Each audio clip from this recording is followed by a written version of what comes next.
النهاردة هنتكلم عن موضوع مهم جدا لأي أب أو أم، وهو التربية الإيجابية وفهم نفسية الطفل. إزاي نتعامل مع أطفالنا بطريقة تدعم ثقتهم بنفسهم وتخليهم سعداء ومتزنين نفسيا. لو أنتي أم أو أب أو حتى مهتم بعلم النفس التربوي، الفيديو ده ليك. يعني إيه تربية إيجابية؟ التربية الإيجابية هي طريقة في تربية الأطفال بتركز على الاحترام المتبادل، التفاهم بدل العقاب، تشجيع السلوك الجيد بدل التوبيخ. مش معناها الدلع، ومش معناها نسيب الطفل يعمل اللي هو عايزه، بل بالعكس، دي تربية فيها قواعد واضحة لكن بأسلوب داعم ومحترم. الطفل مش نسخة صغيرة منك، الطفل مش كائن صغير المفروض ينفذ كل اللي احنا عايزينه. هو شخص ليه مشاعر واحتياجات وطريقة فهم مختلفة للعالم.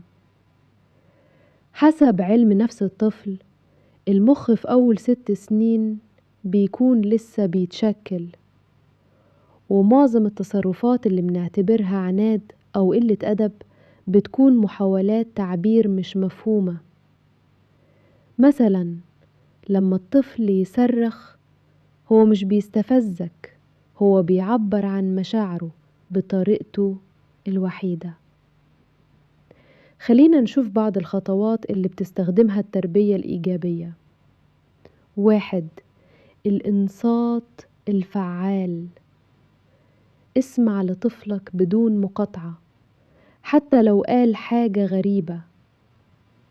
الجملة السحرية: أنا فاهم إنك زعلان، ممكن تحكي لي أكتر؟ 2. التشجيع بدل المدح.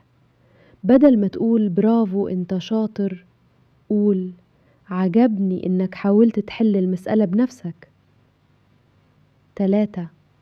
تحديد الخيارات.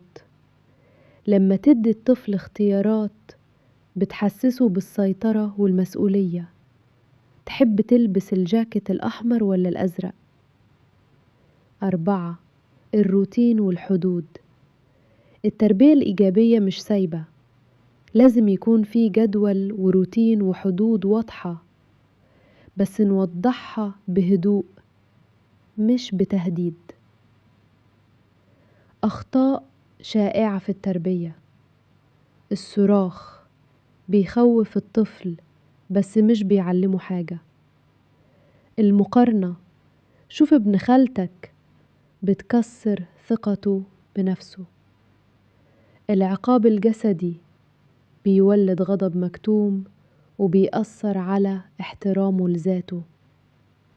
الطفل في كل سن ليه احتياجات مختلفة. أقل من 3 سنوات أمان والحب الجسدي، من 3 ل6 سنوات افهم وتشجيع، من 6 ل10 سنوات الاستقلال والثقة، أكبر من 10 سنوات التقدير والحوار. التربية الإيجابية مش سهلة، بس نتيجتها بتفرق، بتبني علاقة قوية بينك وبين طفلك، وبتخليه شخص واثق محبوب ومتزن نفسيا. لو عجبك الفيديو وتنساش تعمل لايك وتشترك في القناة، واستناني في فيديوهات تانية عن علم النفس. سلام.